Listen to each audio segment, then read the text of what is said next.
መተዛዘን ቢኖር መተሳሰብ ቢኖር መረዳዳት ቢኖር ሁሉም ቢተባበር ሰው ለሰው ቢፋቀር ሁሉም ቢተባበር የት ይደረስ ነበር ቢጥር የት ይደረስ ነበር።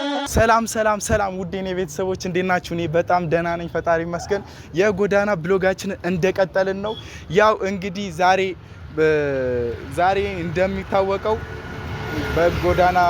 የጎዳና ልጅ ስቃይና ወይም የጎዳና ልጅ የቀን ውሎን በሚለው መተናል እና ዛሬ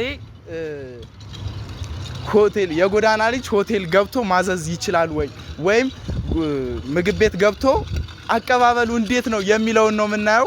እንግዲህ ቤተሰቦቼ ተከታተሉኝ። ይሄ ኮንተንታችን እንደቀጠለ ነው። እንግዲህ ያው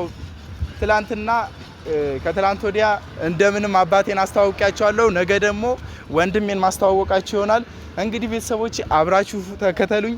ልብስ ቀይረን እንወጣለን። እንግዲህ ዛሬ ምግብ ቤት ገብተን አቀባበላቸው እንዴት ነው የጎዳና ልጅ ሄድ በዚህ በኩል እና የጎዳና ልጅ ስቃይ እናያዋለን። ምግብ ቤት በራሱ ብር ራሱ አዞ መብላት ይችላል ወይ የሚለውን እናያለን። ልብስ ቀይረን እንመጣለን።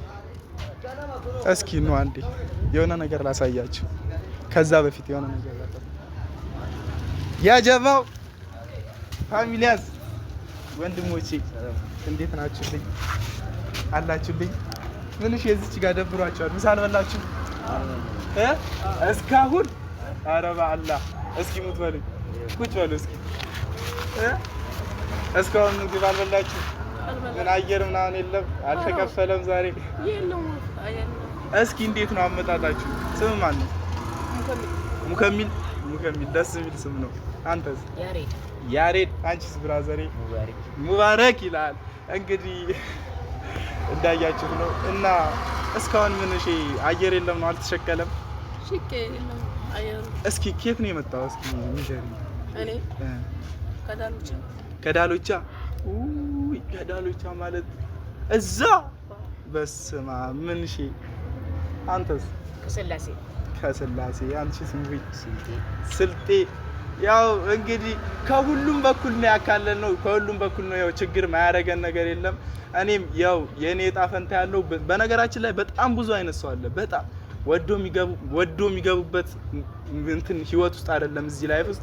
ትላንትና ምን አጋጠመኝ መሰላችሁ? ባለፈው ነገ ነግራችኋለሁ ያልኳችሁን ማለት ነው። መንገድ ላይ ያለፍኩ ምሳ ልበላ ልገባ ሲል ሁለት ህፃናት በጣም ትንንሽ ናቸው። ማርያምን ቢያንስ የ5 አመትና የ6 አመት እህትማሞች ናቸው። እንዴ ምን ሰራላችሁ እዚህ? ቤት የላችሁም ምናምን ነገር አልኳቸው። ቤት አለን፣ ማዘር እናትሽ የት ነች? ቤት ነች፣ ተኝታለች አሟት እና ስራ አሰራ ምናምን ስላት ገበያ ነበር የምትሰራው እንትን ብዙም ስራ ስለሌለ ብዙ ቀን ተቸገረንና ሃይላንድ መልቀም ጀመረች እና ትላንትና ጉንፋን ምናምን ይዟት አመማት። ምን በላው ስለሌለ ነው እዚች ጋር መተን የለመነው ምናምን ብለው እንትን ሲሉኝ እግዚአብሔርን ውስጥ በጣም ተነካ። ማርያምን በጣም ትንንጥ ናቸው እኮ መንገዱን የሚያውቁት ሁላ አይመስልም። ነገር ግን የቤተሰቦቻቸው እናታቸው ታማ ስለተኛች ሃይላንድ እየለቀመች ነበር እንትን ያለቻቸው። አማች ስለተኛች እንትን አለች። አማች ስለተኛች እነሱ የሚበሉ ስላጡ ወጥተው እንትን ማለት ጀመሩ። አንድ ቀን ምግብ ሳይበሉ ነው የሚውሉት እነዚህ ልጆች። ማርያምን እስካሁን አልበላንም አሉ። አይገርምም? እና እኔ ምሳ ልበላ ነበር። የኔ ብቻ የምበላውን አብረን እንካፈል ማለት ብዙም አያጠግብም። እኔ ምሳ ልበላ ቢያው ማዘር አስቀምጣልኝ ብትወጣው ብር ነው 200 ብር ነው በኪሴ ያለው ምግብ አብረን ተካፍለን እንብላ። ማርያምን ኧረ እናንተ ተበልተሽ እናቴ ነው እኔ አልበላም። እናቴ ደግሞ ብር የለኝም። እግዚአብሔርን ያለውን እኔ የምበላውን ማለት እኔ ብቻዬን ብበላው አያጠግበኝም። ነገር ግን ተካፍለን ብንበላው ደስታ ያጠግበኛል። ማርያምን እና ፋሚሊ ያለውን ተካፍሎ እንዴ ምን ብቻ አልደረሰብንም። ምግብ አልበላም ነው ሳደና አብረን ብንበላስ ያለውን አንዳንዴ ጎርሰን እንላለን እንወጣለን። እሺ እናቴ ያለውን አንዳንዴ ጎርሰን እንወጣለን። ማዘርት አስረዱኝ እስኪ ማለት እኔ አውቀዋለሁ፣ ለፋሚሊ አስረዱ። ስራ ምንድነው? ስራ ማለት ስራ ለመስራት አልሞከራችሁም? ሃይላንድ ለቅማን ያገኘው ነው ባገኘው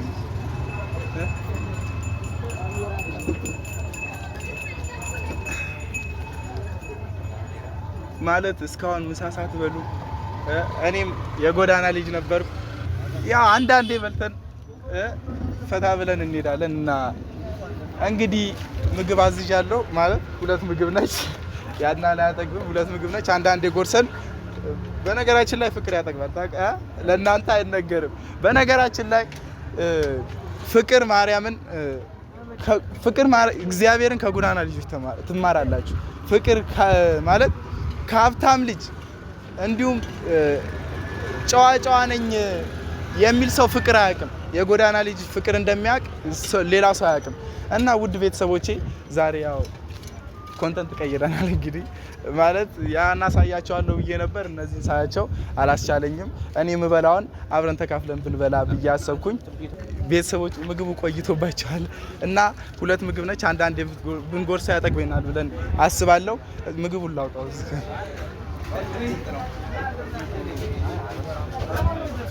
ተዛዘን ቢኖር መተሳሰብ ቢኖር መረዳዳት ቢኖር ሁሉም ቢተባበር ሰው ለሰው ቢፋቀር ሁሉም ቢተባበር የት ይደረስ ነበር?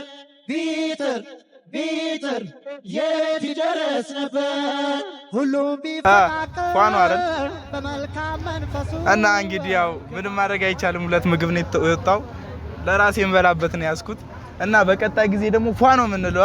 ጀማው ያጂ አሁን ወዴት ነው የምትሄዱት? ወዴት ነው የምትሄዱት? መናሪያ ምን? እሺ እዛ ምን አለ? ያው ቅበላ ነው።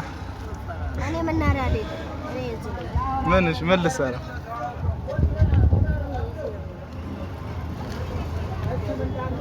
እና በሌላ ቀን እንገናኛለን። ፏ በሉ።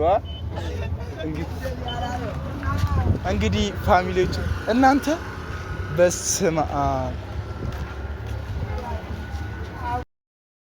እንዴት ነው የሚያጠጉ? ማርያምን የአራዳ ልጅ ፍቅር አይኑራችሁ። እግዚአብሔርን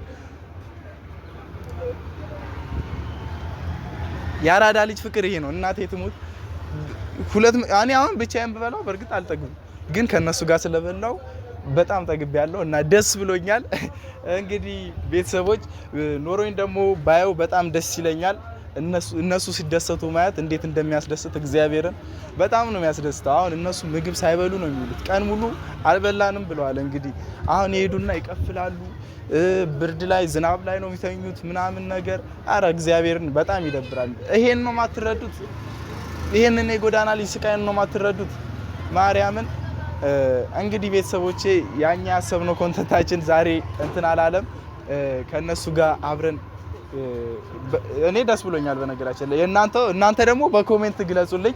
እኔ ደስ ብሎኛል፣ ምክንያቱም እኔ ደስታ አጥግቦኛል። በነገራችን ላይ ብር ብቻ አይደለም የሚያስፈልግ፣ ሰውን ለማስደሰት ብር ብቻ አያስፈልግም። በጣም ብዙ ነገር አለ። አሁን ለምሳሌ 10 ብር ጠይቀው ማይሰጣቸው ቦታ አለ። 10 ብር ጠይቀው ማይሰጣቸው 10 ብር ጠይቀው ማይሰጣቸው ቦታ አለ ማለት 50 ብር ብሰጧቸው እነዚህ ልጆች ከመጠን በላይ ይደሰታሉ። እግዚአብሔርን በጣም ይደሰታሉ። እና ብር ብቻ አያስደስትም ለማለት ያህል ነው። ብር ቢኖር ደግሞ ከዚህ በላይ ይደሰታሉ። ቤተሰቦቼ እንግዲህ የዛሬ ኮንተንታችን ቀይረናል። ነገ እናደርገዋለን። ሰዓት ሄዷል። አሁን ልብስ እስኪቀይር ምናምን ይቆይባቸዋል እና በነገራችን ላይ ሁሉም በተለያየ ምክንያት ከተለያየ ቦታ ነው የሚመጡት። ቅድም እንደነገርኳችሁ አንዱ ደግሞ ምን አለ መሰለኝ፣ ቅድም አብረን ቁጭ ብለን እያወራን ከአንዱ ጋር እዚህ ብዙም አልቆሸሸም ነበር ልብሱ። ምግብ ሊጠይቅ ቆሞ ምግብ ቤት ላይ ለምን ቆምክ እዚህ አየር የለም ነው ምናምን ነገር ብዬ ስጠይቀው ምንድነው የምሰራው ብዬ ጠየቅኩት እና ጋሪ እሰራለሁ ግን ምንም አየር የለም 5 ብር ነው እንትን ያልኩት የሸቀልኩት ምናምን አለኝ እና ራብ መቋቋም ስላልቻልኩ ቡሌ ልጠይቅ መጣሁ አለኝ። ይሄን ቻሌንጅ አላቸው በጣም ብዙ ቻሌንጆች አሉ እና ይሄን ደግሞ አብረን እናየዋለን። በጣም ብዙ ነገር አሳያቸዋለሁ ካሁን በኋላ። ነገ ደግሞ ፈጣሪ ካለ ከወንድሜ ጋር አስተዋውቃቸዋለሁ። ከዛ ደግሞ የጎዳና ጥያቄዎች አሉ፣ የጎዳና ፕራንኮች እናደርጋለን ከኔ ጋር የምትቀጥሉ ከሆነ ማለት ነው። እና ኮሜንት ላይ አይዞ በቃ ካሁን በኋላ አያስፈልግም ለኔ ሳይሆን የጎዳና ልጆች ስቃይ ይብቃ በሚለው እንትን ቪዲዮ እንመጣለን ካሁን በኋላ። ኮሜንት ላይ ደግሞ አጥለቅልቁት። ዛሬ እኔ በጣም ደስ ብሎኛል። እስኪ እናንተ ደስታ ደግሞ ግለጹልኝ። በፍቅር መብላት ብቻ ከመብላት አንድ ላይ መብላት በጣም አስደስቶኛል። እኔ ካሁን በኋላ እንዲሁም ብቻ ያልበላም ሁለት ሰው አንድ ሰው ማለት ውጪ እየበላው አይደለም ግን ሁለት ሰው አንድ ሰው ውጪ ከበላውም ደግሞ ሁለት ሰው አንድ ሰው ጋር ከበላው በጣም ጥግብ ብላችሁ ትወጣላችሁ። ደስታ ያጠግባል። እግዚአብሔር ለአንድ ሰው ብር ዝም ብላ ያለን 5 ብር 10 ብር 20 ብር ራሱ ብሰጠው በጣም ይደሰታል። ለኛ በጣም ስቃይ የሆነ ነገር ለነሱ በጣም ደስታ ነው ማለት። አሁን ለምሳሌ ለአንድ መንገደኛ ኖርማል ልብስ ለብሶ ለአንድ መንገደኛ 200 ብር ሰጠው ምን ላድርገው? ስድብ ነው የሚመስለው። እግዚአብሔርን ምን ላድርገው? ይሄ እኔ ንቀት ነው ምናምን ብሎ ሊመታኝ ይችላል። ግን ለአንድ የጎዳና ልጅ 3 የጎዳና ልጆችን ያጠግባል፣ በጣም ያጠግባል። አሁን በ300 ብር እንዳያችሁት በፍቅር በልተናል እና በሚቀጥለው ደግሞ ከዚህ በኋላ አብረን እንቀጥላለን። በሚገርም ሁኔታ እናንተ ማትለዩን አይሰልቻችሁ። በቀጣይ ቪዲዮ እስክንገናኝ ድረስ ቸር ሰንብቱልኝ። እወዳችኋለሁ እና እስኪ ፍቅራችሁ አይለየን። በኮሜንት አጥለቅልቁት ደስ ብሎኛል ብላችሁ። እወዳችኋለሁ። በቀጣይ ቪዲዮ እስክንገናኝ ድረስ ቸር ሰንብቱልኝ።